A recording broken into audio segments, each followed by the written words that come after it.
All right, so I guess we'll go ahead and get started.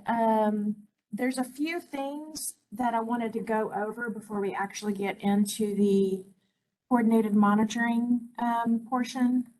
And then I think we can probably move through all of it pretty quickly. Just a few reminders. I know things have gotten a bit crazy over the past couple of years, but this is just some of the stuff that's come up in our work and some of our other partners. So I just wanted to throw it out there for everybody. A lot of us use equipment that will frequently get firmware updates, and just to keep that equipment running properly, we should be checking on a semi-regular basis to see if there's anything out there for our equipment. Another thing is removing batteries from our gear if it's stored for long periods of time, like, a month or more. And then doing regular sonde maintenance. Depending on your manufacturer, that could include anything from cleaning the conductivity ports prior to each calibration, soaking and cleaning the pH probes, inspecting the DO membranes and caps if you use an optical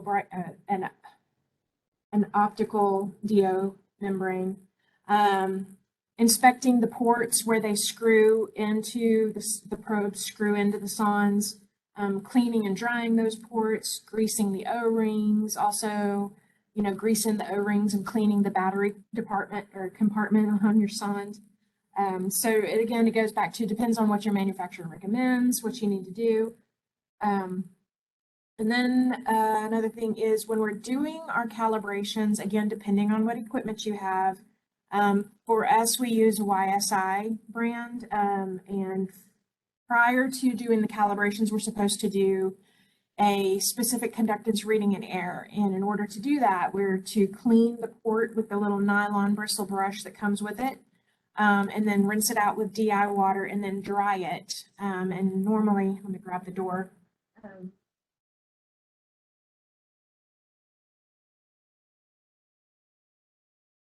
So we used a can of compressed air to dry that port so that it's cleaned and dried and we're reading in air. Ideally, you want to get a reading of 3 or less.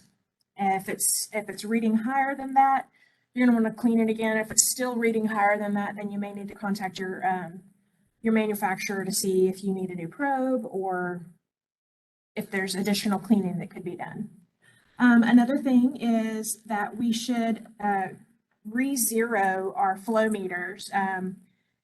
And I know I keep saying this, but depending on the manufacturer for your flow meter, the way we do ours is we have an empty bucket fill it up with water, put the flow meter in there, and then we like to secure the cable to the side of the bucket so that there's no vibration. I'll let that sit for about an hour, come back, turn the meter on, and then zero it out, calibrate it. So we should be doing that probably about once a year, maybe more frequently, just depends on your equipment. And then again, with the flow meters, you'll probably want to clean that sensor face if you're using the electromagnetic flow meters like the Hawk, OTT Hydromet. If anybody's still using an old Marsh McBurney, just take a sponge, not an abrasive sponge, but just take a sponge and some soapy water and just clean off the surface, because silt will build up over time, or maybe you've got a piece of algae that got on there and dried and now it's all crusty. Even in the field, you can just take the head of that sonde and rub it against your jeans leg, and that cleans it off pretty good. You want to make sure you don't get any grease on it, and that'll affect how it reads. So we just want to do that pretty regularly to keep that clean. And if you are using a electronic form for collecting your flow data, so you're using a tablet or maybe even on your cell phone or laptop, occasionally you need to download those measurements, those flow forms, and save them. We need to keep those at the same rate that we keep all of our other documentation for this project, so for a minimum of 7 years. And that's either in paper or electronic storage. So that'll be part of the audit trail that we have to maintain.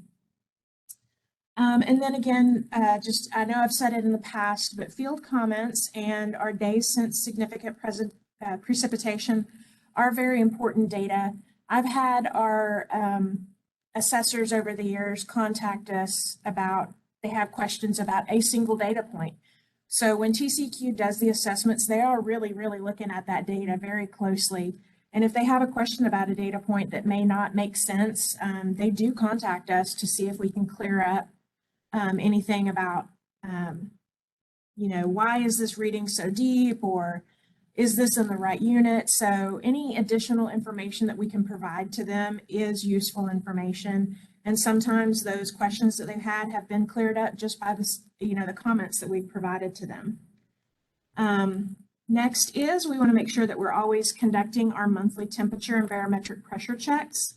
I know a lot of y'all have gotten NIST traceable thermometers from me. I'm trying to do a better job of keeping a list of when these thermometers expire so that I can get them to y'all ahead of time. So I've just started with the new batches that are being sent out. So in the quarterly checklist email that I send to everybody, I ask that question, when is your thermometer expire, if it's a one that I've provided, so I can add that to my list. So if you've received a thermometer from me, it looks something like this one here. And then on the calibration certificate that comes with it, you just look in the due date section, and that's the expiration date. So if you have one that's coming up and it's about to expire, please let me know ahead of time because of supply chain issues. Sometimes I get those in a week. Sometimes I've been getting them in like 2 months. So it just really depends. So I need to make sure that we have these available as soon as possible when the other ones expire. And then if you're doing a barometric pressure check with your display, so if your sonde display has a built-in barometer, you need to be checking that against a NOAA weather station. If you're using an intermediate, like a barometer on the wall in your office or something, that still needs to be checked against a NOAA weather station. So a lot of the airports, municipal and large airports, should have that data available online. And you can use the weather station at a location that's nearby you and at a similar elevation to you where you're located, where you're doing your calibrations. So if y'all have any questions about how to conduct the temperature or the barometric pressure checks, please let me know. I know there's been some turnover at some of the cities, and some of that information may have gotten lost in the shuffle. So just let me know if you have any questions. And then since we're heading into the summer, I thought now was a good time to talk about drought conditions again. When we're sampling on the reservoirs, the stage and the percent full, so if the reservoir is at, you know, the elevation of the reservoir is at 632 feet and it is 97% full. That information is really helpful to have during any sample event, but it is required when we're sampling during drought conditions when the stage of the reservoir is low. Now that data is not available for all reservoirs. If it is available, it will be on this website here. And in the handouts that are in the file transfer window, I've provided a copy of this presentation, so you've got all the information right there for you. And so if we're sampling and it's low water, we can't get within 400 meters of the site, we're still going to report those data to TCEQ. We're going to report the event information, so the date, the time, the depth that we went. So I'm not entirely sure. I may need to get some guidance from TCEQ on this. If we don't know what the depth is, I would assume that we're just reporting a 0 depth if we can't get out there.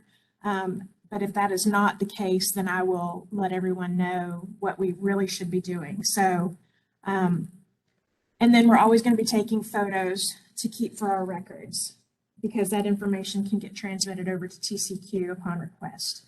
So in this example, we've got a site over here, site 1, and then we've got another site, site 2.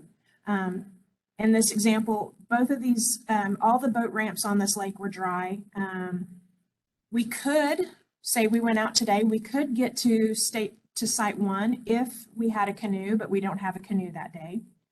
And there's just no way to get within 400 meters. So this is like 550 meters from where the established site is to the water's edge. So we can't really sample at either one of these sites. So what we would do is report the information that we can. That's the date, the time, the depth, any of the comments that we want to add. And then we can add in the days since rain, the air temperature, and then our reservoir access parameters. We couldn't access the reservoir, so we put a 1. Now, I was talking with Anthony yesterday, and he asked, well, what if we went back? If you think that I can get out here to this site in a canoe, or you have that equipment available to you, well, then don't report this sample. Go back another day or later that day and get that sample and report it with whatever event parameters are with that sample. Okay, so moving on to streams, this reporting drought information is much more important in streams because unless known otherwise, TCEQ assumes that all streams, like if we're sampling on a new stream that we haven't collected data from before, TCEQ will assume that that site is perennial unless data proves otherwise. So the knowing if a stream is perennial or intermittent with perennial pools affects what standards are applied to those streams. So we want to make sure that we provide that information to TCEQ. So again, what we're looking for is, can we get to within 400 meters of that site? And on streams, 400 meters has a caveat of if there are any tributaries coming in or if there's any storm drains coming in that could affect water quality, that's not considered the site anymore. So if the site is completely dry, there's no streams within 400 meters upstream or downstream of the site, we're going to consider that completely bone dry. So we're going to report our date, time, and depth. We're going to report at least flow severity with a value of 6, which is dry, and the days since last rain. And then again, taking a photo for the records. If you can provide any other data, that's fine as well. You know, things like air temperature and such. So here we've got an example. We've got station 1, 2, 3, 4, 5 in the middle of this bridge, 400 meters upstream and downstream. There's not a single drop of water, but there is one outside of the reach. It's outside of the reach, so we're not counting it. So this sample site is dry. We've got our comments, and then we've got our parameters that we can report. There's no pools here, so we can't report any pool parameters, which leads us to our next situation. You have a stream that's got disconnected pools. At this stage, we don't know. I mean, this stream could be intermittent, where you just happen to catch it when there's pools, and those pools will eventually completely dry, or those pools are perennial. For this work, it doesn't really matter. So if there's water within 400 meters, again, upstream or downstream, what we're going to do is look for the largest pool.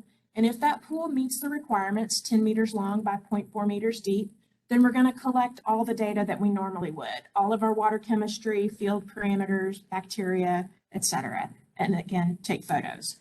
If it is not at least 10 by 0.4 meters, we're not going to collect any of our water quality parameters, but we are going to report the flow severity, days since rain, and pool dimensions. So again, if you're in an intermittent situation where you have pools, regardless of if they're big enough to sample or not, then we are still reporting pool dimensions.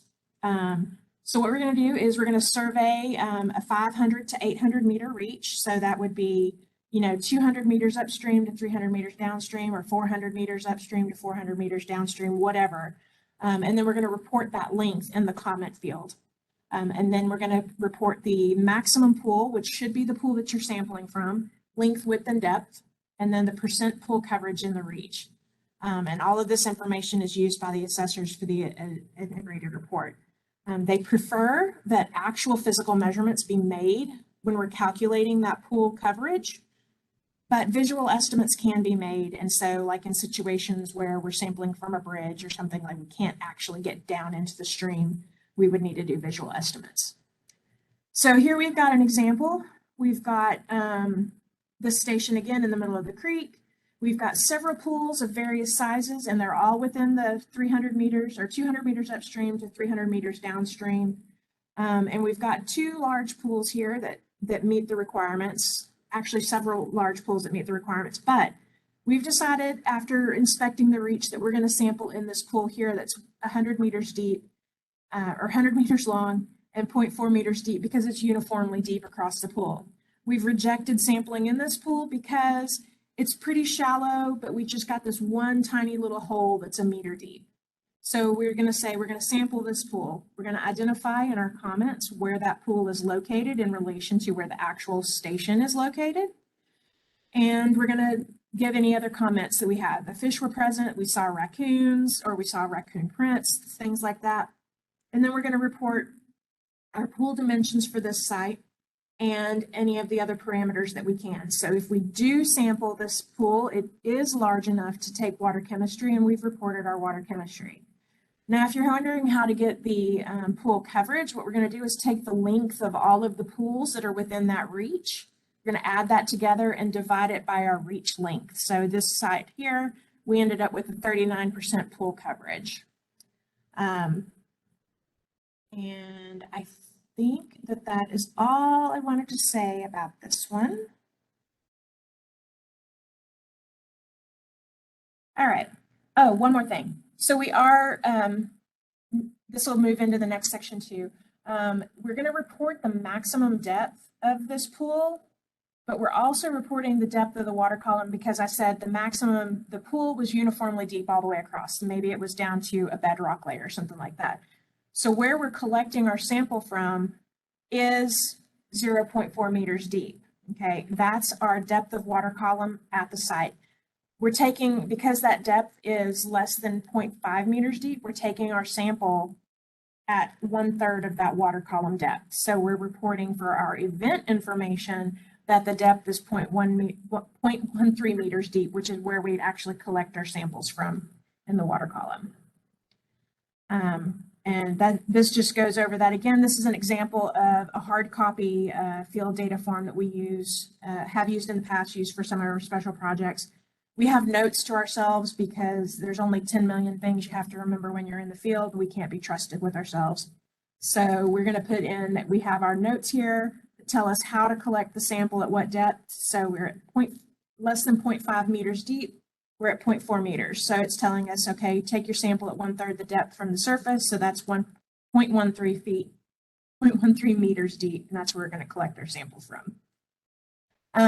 We have the same information, the same notes to ourselves in our electronic data form. Another thing is that if the site is wadeable and you normally take those samples from in situ, so you're in the creek, then you can generally easily get that depth, and you can use your flow rod, you can do your Secchi tube. We almost always have something to measure the depth with.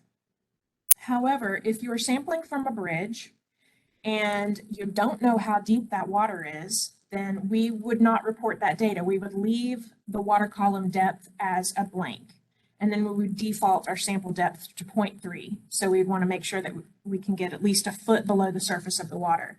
So in that situation, if it's not wadeable, like you're under high flow or flood flow, leave the depth of the water column blank. Let us know that it was blank because it was high flow, and then report your sample depth as 0.3. So this was in our presentation last year, but I just thought I'd add it again. These are various situations where you would sample from. So less than half a meter deep, we're sampling at 1/3 from the top. We're doing chemistry and SON parameters there. If we are between 0.5 and 1.5, we're sampling at 1 foot from the top, so 1.3 meters, again, doing our chemistry and SON parameters there. And then if it's a little bit deeper, if we're less than 3 meters deep, greater than 1.5 meters, we're going to do our chemistry and SON parameters at 0.3 feet or 0.3 meters. And then we're going to do mid depth and bottom depth just for the SON parameters, if you can. And a lot of our streams here, it's not possible for us to do. Oh yes, Robin has posted the link to the drought guidance on the TCQ's webpage. So it's a couple, 2-3 pages of these things that I'm talking about right now. So if it's not possible to get the profile, the sonde profile data in the streams, that's okay. Generally, most of our flows are too high to get the sonde to sink to those depths. If you're in a reservoir that's greater than 0.3, we're going to take our surface sample, then we're going to do profiles at intervals of 1 meter down. So we're going to do 0.3, do our chemistry and sonde there, and then at intervals of 1 meter down, we're going to go to the bottom, okay? And if the distance between your last meter, so at 10 meters, if the distance is greater than 0.3 feet, we're going to back up the sonde at 1 foot from the bottom. So we would be taking our last measurement at 10 and a final measurement at 10.4. But if it's not that deep, then we're going to just skip that last one. So if it's only 10.2 feet or 10.2 meters deep, we're taking our last measurement at 10 meters. If you're in a much deeper reservoir, you can still do your top and 1 meter, so 0.3 and 1 meter samples, and then you can increase these intervals in even intervals up to 3 meters apart. So here we're doing our intervals every 3 meters. So again, those are going to be in the handout, so you can reference those later or go to the guidance that Robin has linked to. So some of y'all, or I think most of y'all, provide your data in this data entry template that Hong provides. And is Hong on here? Yes, she is. Okay, Hong, you may want to jump in here if I'm missing anything, or I do invite everybody to unmute yourself. If you have a question, just go ahead and jump in here. So we've had some questions about where do we put this data in this data entry template. So we've got this column here that's called depth. That's the event data column, so that would be where your sample depth is. So using that 0.4 meter deep pool example, we're actually sampling at 1/3 the depth at 0.13 meters. All of that information will get filled out in this depth column. The actual depth to the bottom of the water column is a result parameter. That gets filled in for this parameter in this cell over here under the result header. And then Hong had a couple other things that she wanted me to remind you guys about. The sample ID. So if you use a tag number or a sample number, some examples that we've got are IC7 and then the month and year. However you identify your station or your individual sample, that should be unique to each station. That will get populated in here. Okay. And then here is the data review checklist that's included in that data entry template. I know some people have had questions about some of these. Some of this information, several of these early questions here, that information is available in this template that Hong provides to you. So the required unit, you might need to do a unit conversion before you send this data to Hong. The method, if you're getting data from a lab that's not CRU's, our TRA CRU's, so if you use your own lab or a contract lab, you'll need to do this review of the data before you send it to us. And she provides the methods that we have in the QAPP, the LOQs, and the outlier values in this min-max value range. So going through, I'm going to just go through this stuff pretty quickly, but if you have any questions, please feel free to contact me and I can help y'all get through this. So for questions 13 to 20, again, if you send your data to a lab that is not TRA CRU's lab, you'll need to do this review before you provide this data to us. So this is just an example from a data set from another lab. Every lab's report is a little bit different. It's a little bit of a scavenger hunt when you try to go find this data, but this is the kind of things you need to be looking for. So our LOQ is consistent with the QAPP. So for this parameter, total Caldol nitrogen, the LOQ is 0.2 milligrams per liter. For this lab's report, they're listing those kinds of parameters under this AQL column. which is the acceptable quality limit. I believe that's what that means. Again, its standard report language is going to be different between labs. So this value is consistent with what's listed in the QAPP, so we're going to answer this question yes. There are some parameters that this can be different because of dilution. So parameters like E. coli, total dissolved solids, total suspended solids, or VSS are frequently diluted. So for example, if E. coli is dissolved by 10 times, then that's going to multiply the LOQ by 10. So this could maybe say 10 instead of 1 for E. coli. And there will usually be some sort of a little flag over here that tells you, that leads to what that definition for the code is, that this is diluted. Okay. The next question is, are the LOQ check sample recoveries provided in the lab report? Again, standard report language. Sometimes it doesn't have it. So if it's not in this lab's report, you still need to get that data from the lab somehow. Jessica, can we get a new template? Does not have the depth of water bottom. Yes, so that is getting added to the QAPP in Amendment 2. I think we're very close to getting signatures on that. And as soon as we get the signatures, Hong will go through and make the data templates consistent with the QAPP, and we'll get that sent to you. But I'm going to make that note for Hong.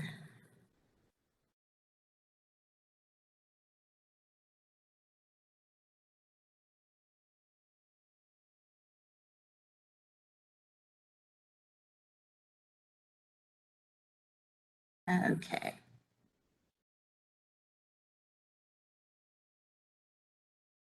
All right. Okay, so for this example, again, we're still looking at TKN. The LOQ check sample has to be between 70 and 130. And at this test, it was at 99.5, so that's within range, and this batch is good. Again, I don't know if I mentioned it earlier, but lab QC is generally done on batches, and I think a batch can be up to 20 samples. So you may have turned in 20 samples, but you've only got QC on one sample. So you're just, any errors that would happen could affect up to 20 samples. So we need to identify which samples are associated with this batch. And somewhere in your lab report, there will be something that says either this sample has this batch, or you have sort of like a dictionary somewhere in that report that says this batch covered these samples. So again, that's the whole scavenger hunt fun part of this. And another note is that the dilution of samples does not increase the acceptable limit. So if you diluted something 10 times, it doesn't increase your acceptable range 10 times. Okay, all of these are semi-related. So were the LCS and LCS duplicates conducted? LCS has to be conducted in order to test for the bias. I get confused. I have to look at the QAPP. But depending on the method and the parameter, we're not always doing, the bias, the percent recovery between, the precision, the RPD between the LCS duplicate. Sometimes, depending on the method, that's not LCS duplicate. That could be the matrix spike and the matrix spike duplicate, or that could be the sample and the sample duplicate. Like I think chlorophyll may be one of those ones where they do a sample and sample duplicate. So anyway, what we're looking for here is, yes, we had LCS duplicates conducted. And then we're looking at the precision. So this test required an LCS and LCS duplicate. The recovery between, or the RPD between this recovery and this recovery was 0.84. The limit defined in the QAPP is actually 20. That's well below 20. The lab may have other limits that they put there, as long as it's within the range that TCQ has required, it's okay. For example, they have a more stringent range for their percent recoveries. So 80 to 120 is the required range. Here they've got a more stringent range of 70 to 110, or 90 to 110.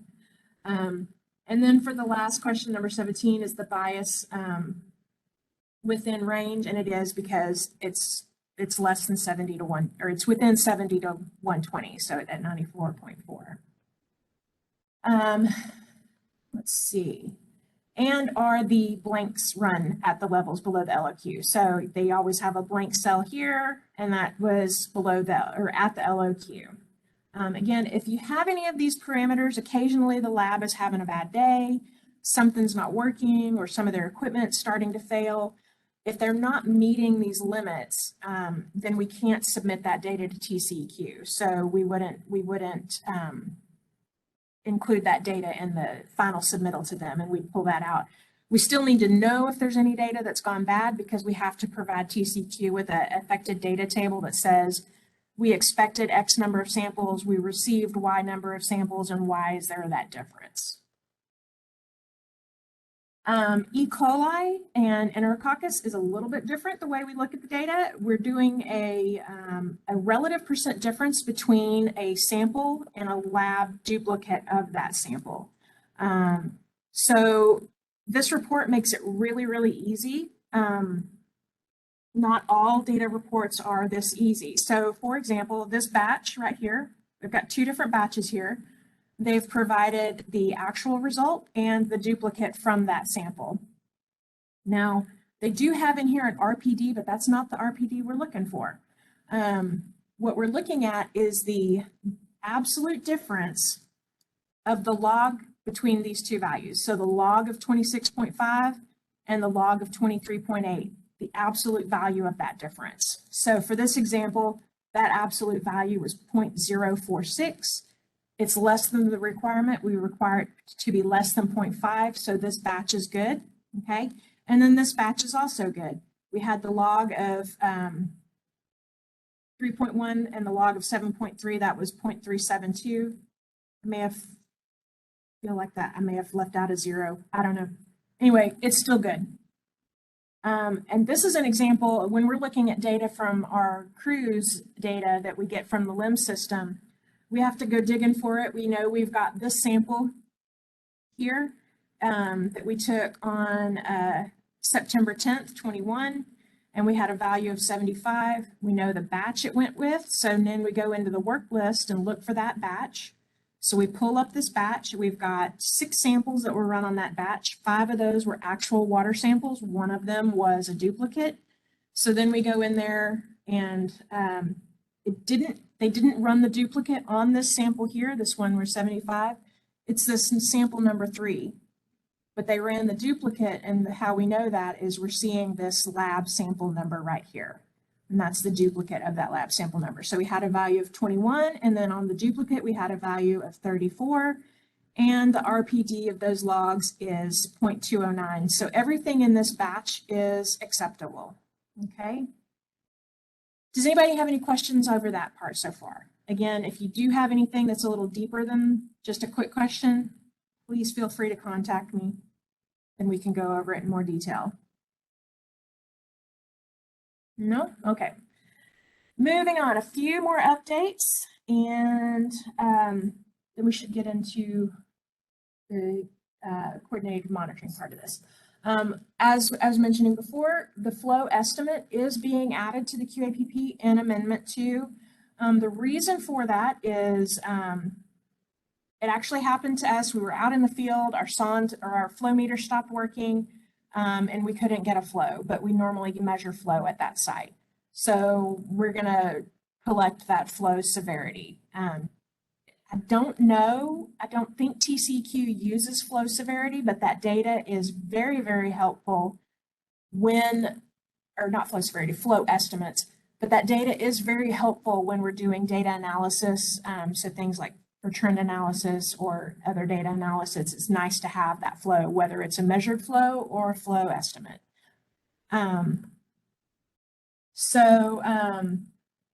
It's not meant to be used as a shortcut to hurry through the day, so we still need that actual measured flow with the flow meter as much as possible. This is just meant to be used in situations where, you know, the flow is elevated and it's not safe to wade, or your equipment has failed. Those are the situations we're thinking about this for, and it's been added to everybody's table, so it should be available here soon. Let's see.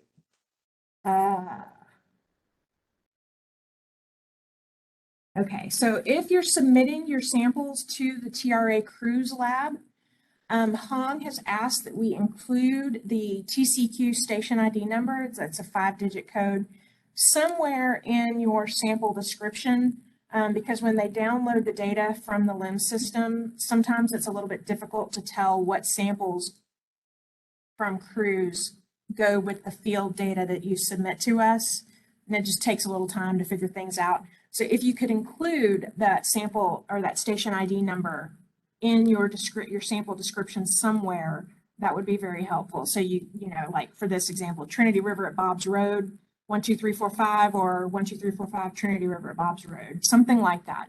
It's easy to match on a station number. It's less easy to match on some of the descriptions. And then for any partner that is collecting metals, again, we would like you to identify that that sample is an equipment blank. Hong, maybe, can you explain some of the issue that you're having with this? Yeah, sometimes it's really hard to just tell which one is the equipment blank.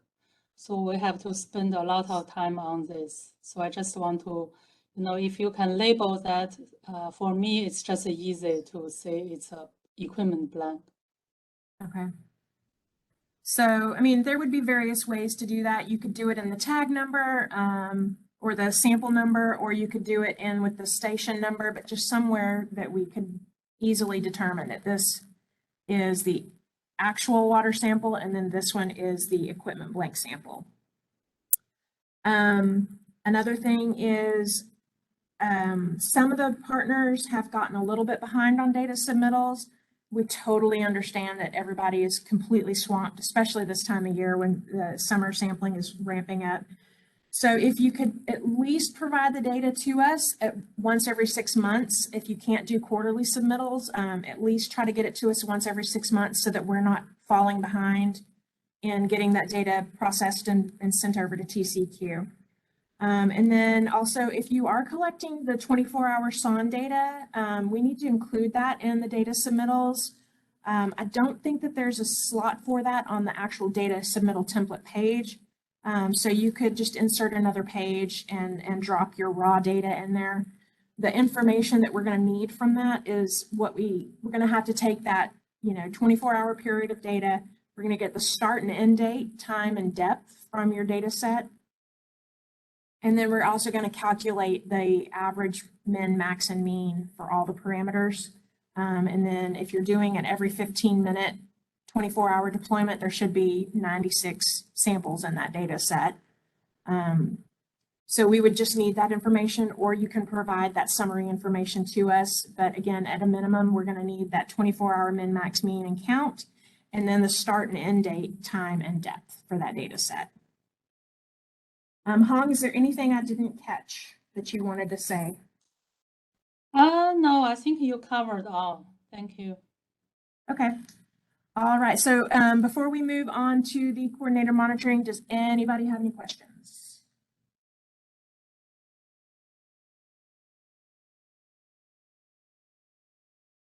Okay, nothing so far.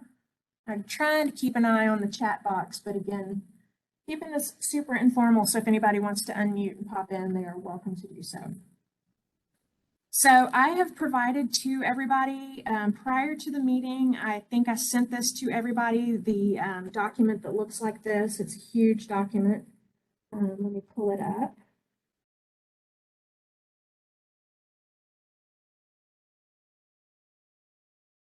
So this is a summary document. I tried to kind of throw information from 10 different sources all in one place together.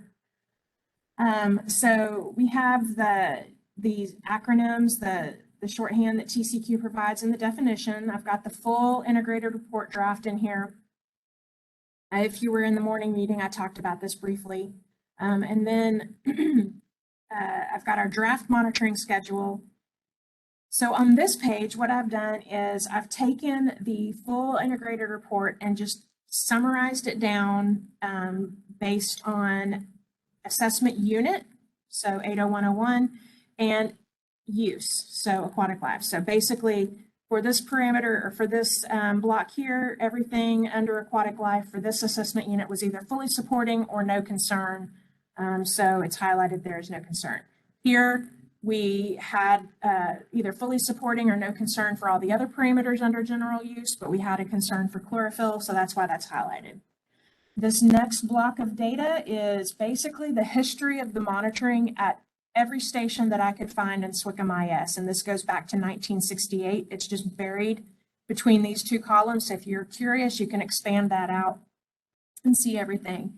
If it's just a year listed up here, that is the calendar year, not the fiscal year, because that's just what's in SWCM-IS, and it was quicker for me to do everything by calendar year. More recent years of data have not been posted to SWCM-IS yet, so now we're switching over to fiscal years based on what the monitoring schedules for those years listed. So this is just a history of the monitoring, what's coming up, and then over here is just their notes columns that we've collected over the last couple of years. So in this column here, if there were any changes from the previous assessment, the 2020 assessment, I noted there what that change was. For example, this concern, there used to be a concern for nitrate and TP, that was removed in this draft integrated report. If it's highlighted in yellow, then that means that the active concerns or impairments are may not be covered in the current monitoring that we have available. So for example, we had impairments for dissolved oxygen. I don't think that there's any diyield data being collected, so we might need to collect diyield data to address this impairment, okay? And then again, I dropped in the maps that I included, just again, the summary maps from the meeting this morning in here.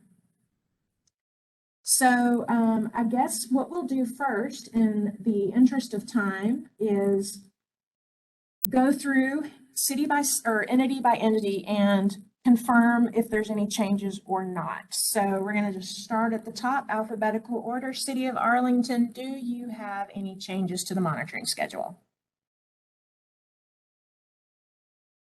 No, we don't have any changes. Okay, all right. And also in the files that I put in the file transfer, I've provided the Google Earth imagery. So if you're curious, you can just go in directly to yours and make sure those locations, everybody should go in and make sure that those locations are in the right spot. These are located at the TCQ identified lat long. You could be monitoring a little bit away from this lat long. Again, if it's within 400 meters of the lat long and there's nothing coming in that could change the chemistry, then that site ID is acceptable unless for some reason you feel that we need to have a whole nother site ID for wherever it is that you're sampling. So I've provided, I think I've given you this draft 23 layer and also probably gave you a streams layer and the TCQ segment layer so that you can navigate around and have that information available to you. Okay, moving on to City of Dallas Lakes. Do y'all have any changes?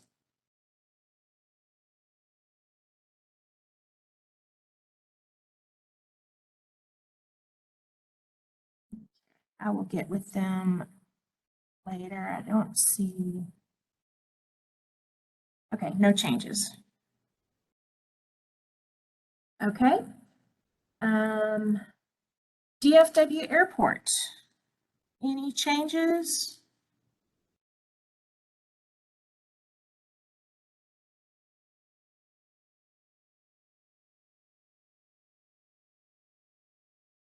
Get with them later and confirm. No changes. All right. Okay, City of Dallas Trinity Group.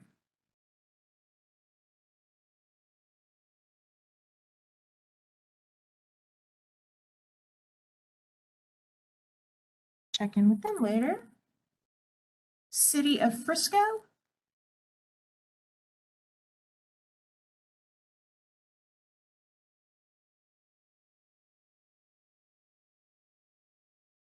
Okay, not hearing.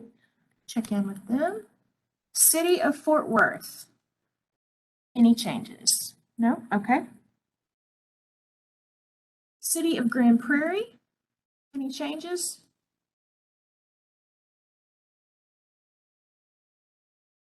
No? All right. City of Irving. Any changes there?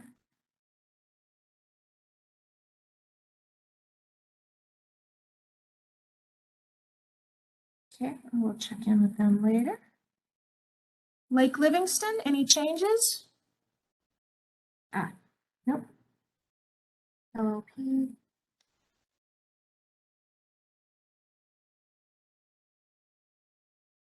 No. All right. And North Texas Municipal Water District. I know I got an email from one of y'all that said you were working on some changes. Correct, and we're still waiting on final feedback from some consultants on that, so. Okay, all right. So that, yeah, we can work those in, either in this amendment that's due. Okay, so the new FY23 monitoring schedule is due to TCQ on June 1st. But if you have changes after that, as always, we can just do an amendment. So easy peasy. Yes, ma'am. And did you look at the data for Pilot Grove? It looks like in the comments, you said it's recommended additional sampling be conducted upstream. I have that data and I can't answer that question. I have that data. I looked at that data and then I can't remember after that. Okay, just let us know. Okay. I think that was from last year, wasn't it? Yes. Yeah, I did. I guess I just never got back to y'all. That's all right, no problem. Okay, City of Plano. Do y'all have any? Okay. Tarrant Regional Water District, any issues or changes? Okay. And then let's see, I'll skip over ours. I think I had some information in here. Oh, Upper Trinity. Any changes for Upper Trinity?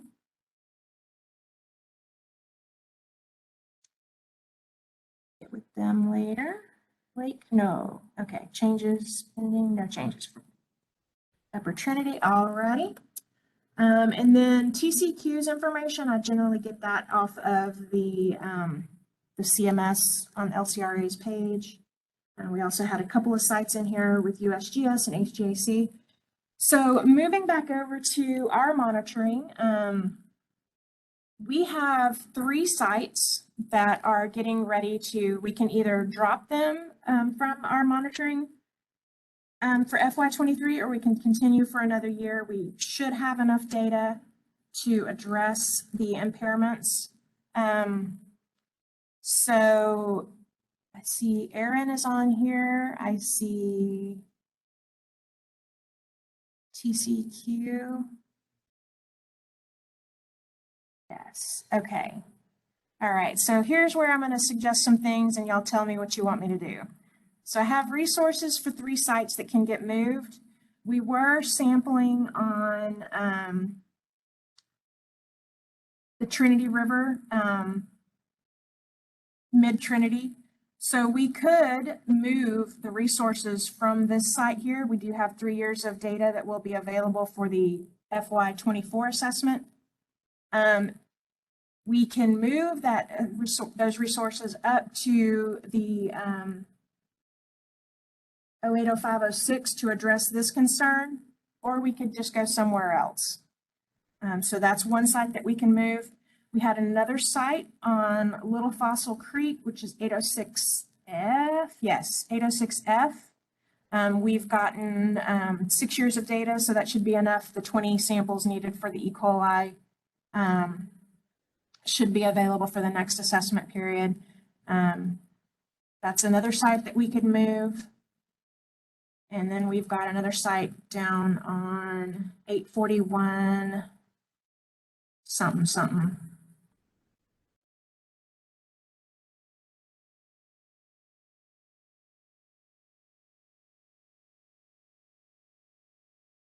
get there.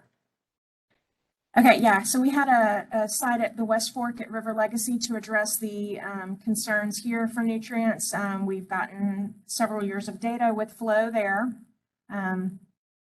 Super not easy to measure flow at that site. But we were thinking we could drop that site and move our resources somewhere else. So for resources and other places, I've got a couple of ideas. We could try to pick up some sampling on Dalworth Creek because that impairment is still showing up for E. coli. So we could try to pick up some more data there. I think we should probably also do an inspection of that creek just to see if we can identify any failing infrastructure before we pin down where we're going to sample. Another thing is we could add some additional sampling on Fish Creek because we do have that concern for the DO. We could do some diurnals there. I'm also interested in going back and hitting another site on this creek for our biological monitoring. But beyond that, that's pretty much all I've got. Now, I have a question for Aaron. Yo. Are you here? Yeah. We had done the diel monitoring on those 3 creeks around Richland Chambers and that y'all needed for the watershed protection plan. Mm-hmm. Do y'all need more of that data? Of that specifically, I don't think so. Our biggest concern down in that watershed right now has to deal more with land use change related to solar and the big brunt of that that's coming along. I can't think of how we could swing any of these resources to go do that. That seems like it's going to be more of a field scale thing. Okay. So I would say for our purposes, I think, or rather for y'all's purposes, looking at Fish Creek or one of those other ones that you mentioned may be the better use of TRA's time on that. Okay. If something does come up, I may talk with Mark and Jennifer about this, but we do have research interest down in that area, but I don't think it would be of the level of moving a site down there. Okay. Well, the reason I ask is because those 2, so these are the 3 creeks that we did the diels on for y'all. Yep. And the concerns, the issue for DO is still there for Cedar and Grape Creek. So I just wanted to check with you first before we committed to something else. So that's currently not, is what you're saying. Those sites are not currently monitored. Correct. Okay. We did. I missed that part. I'm sorry. Yeah. We did 4 years of sampling, or was it 4 years or 3 years? I'm confused because this column is both fiscal year and calendar year, so it throws me off a little bit. Anyway, we've got a good set of diel data down there, but if we need additional diel down there because for your watershed protection plan, we can move back over there. Since that's already been submitted, or it's at agency review right now, I don't know if sidetracking anything y'all want to do is worth making that change, because it would be going towards a future iteration of that report. So we're not in any dire need of it at this moment. So that may be something we could consider in 2 or 3 years, or 3 or 4, whatever it is. Okay, well, we do. Okay. Well, we do have sites coming off that have finished their targeted monitoring cycle. We'll have another set of sites coming off in 2025, 24. Yeah, 24. So we can hit up that need again next year too, if we need to. Okay, so does TCQ have any requests?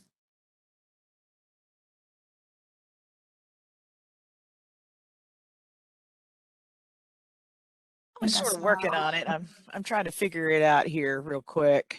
I was looking at some notes that I had from, golly, I'm sorry. I'm trying to keep up and double check notes. I have about as many spreadsheets as you do, plus yours.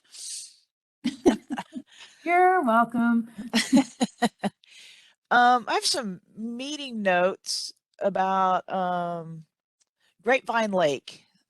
Okay. Specifically, assessment unit 07 for high pH.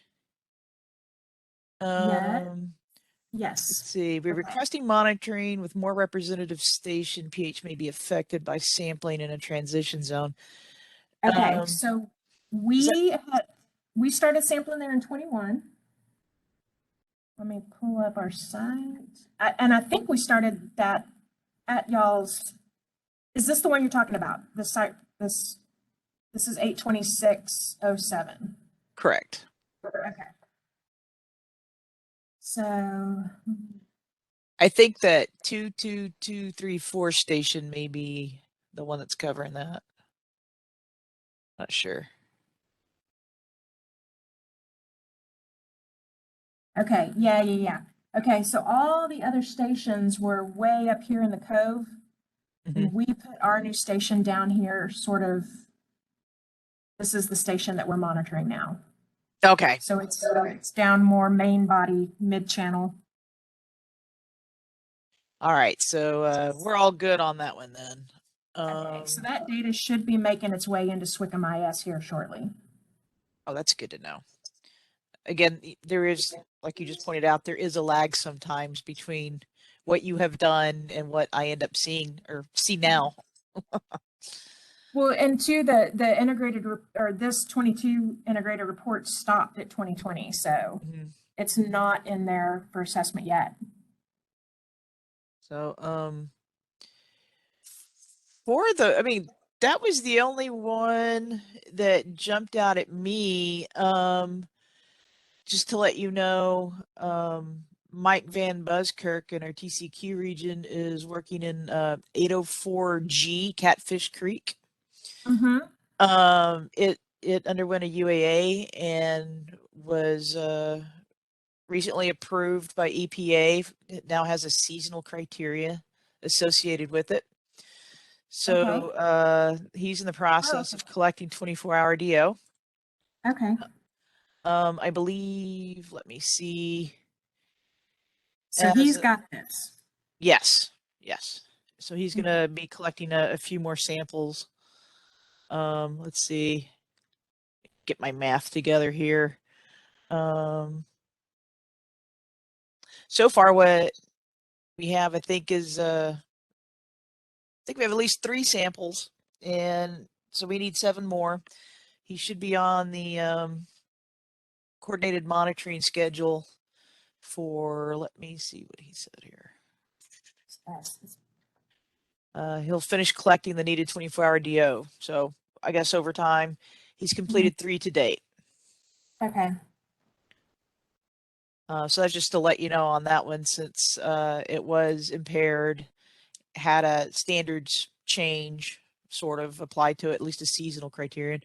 So we're working on trying to get that delisted. I think it's going well so far. I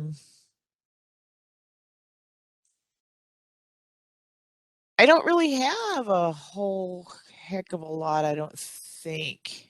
Well, that's good. That means we've been doing our job.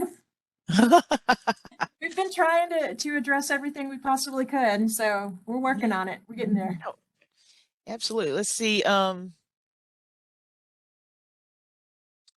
Fork, Trinity above Strickland Creek, 833A. Okay, hang on. Let me get rid of this color in this cell. Let's see.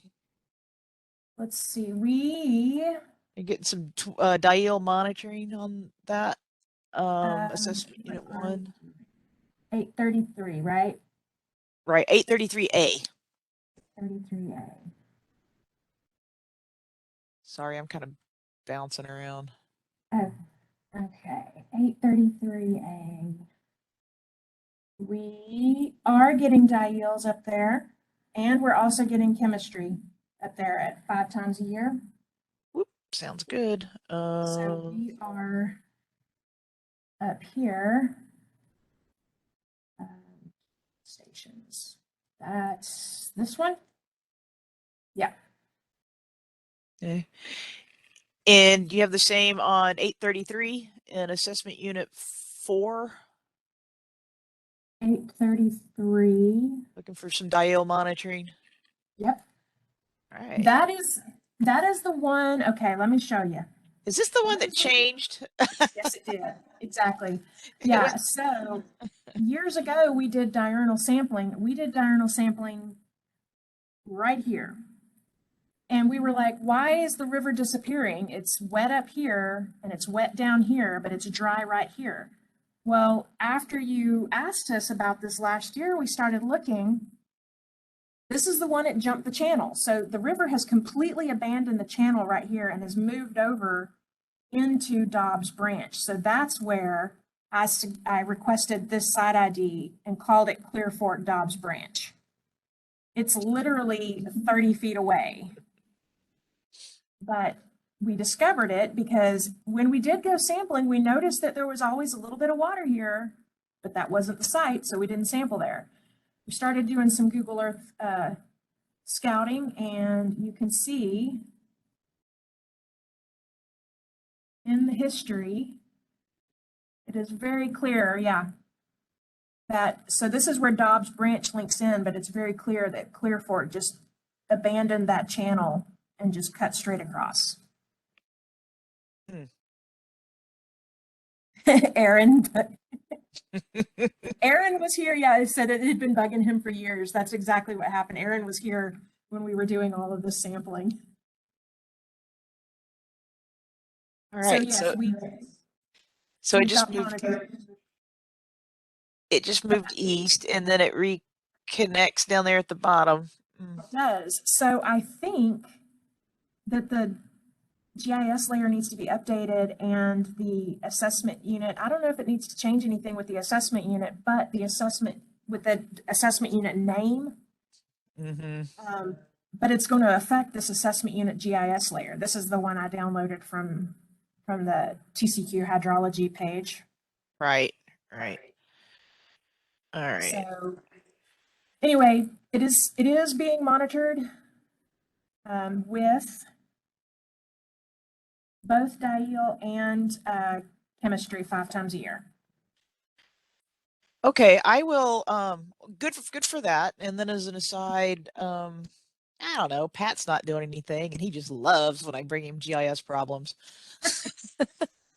I will see if I can push this over on Pat's plate and see what we can do about how to correct this, or at least pencil whip something so it's sort of correct going forward, in case we, in doing any, water management tracking things that might need to happen in the future. Okay. But yeah, that was a little nuts. Yeah, and I'm quite shocked that that we didn't, I mean, like I said, it was wet above and it was wet below. It was just that was like in that little stretch. We just thought maybe it was going subterranean because it's really sandy and a bit gravel, cobbly up there. So we thought maybe it just went subterranean, and then just by accident noticed it abandoned the channel. Do you have any idea why? Was there some kind of blockage that initiated it? Well, it could have been. It's really hard to tell from Google Earth imagery just because it's so wooded right there, but it goes back. I mean, well, can't see anything in that. I mean, this happened at least back in 1995, so. So we've been missing it for a while. That's what you're saying. That's the old day. That's the NHD layer. So you would, of course, follow that. But something happened. I mean, something happened in the history there, I guess. But again, it's really hard to tell. I mean, we've not scouted up there. Obviously, it's private property and it's a good ways up there. There's no access, so we haven't got up there to see if there was anything, a debris jam or anything. I'm just assuming it happened during a flood. Okay. Well, it'll be interesting to see how this pans out, at least paperwork wise. You know, when you have a creek that sort of, or stream that becomes another stream. Yeah, sure who comes out of that Thunderdome with a name. 2 streams enter, one stream leaves. That's sort of, I think, all that I have that's outstanding to me at this time. Okay, all right, let me make this note here.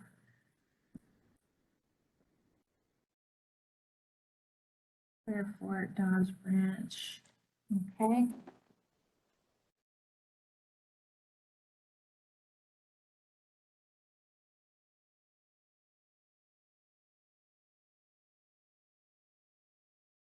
Okay.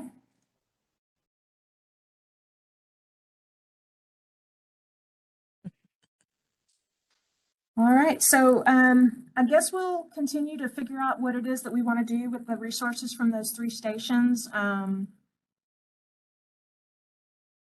I said, I had some ideas there, moving that one down or moving it up to another assessment unit for the main stem there, hitting up Fish Creek for some die-eels.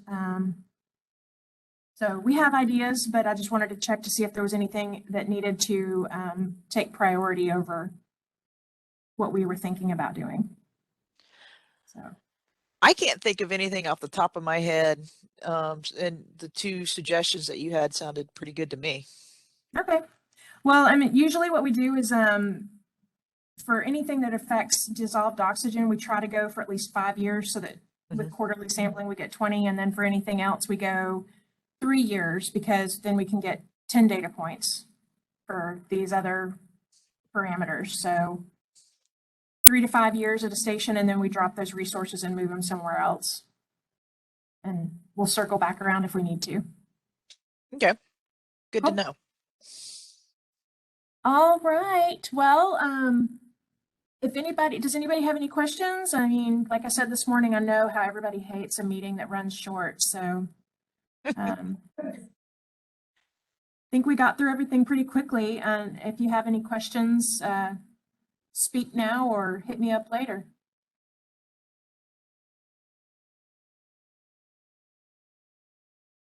Thanks, Angela. All right. Thank y'all. Yep. Sounds good. Thank you very much. Okay. Thanks, guys. All right. See ya. All right. Bye. Thanks for helping me sleep a little better at night now, Angie. I know. I totally forgot that that was bugging you. Yes. Yep. We'll see what we can do about that. Can't let it go. No, I can't. Bye, y'all. The mystery has been solved. Yep. Call it All right. Sneaky Creek. Why not? I love it. Yep. Yeah. No more Dobbs Branch. It's now Sneaky Creek. Right out there, little booger branch or whatever it was. Yep. Booger Branch. Yeah. All right. Thanks, Angie. All right. Thank you. Appreciate it. Bye. Bye.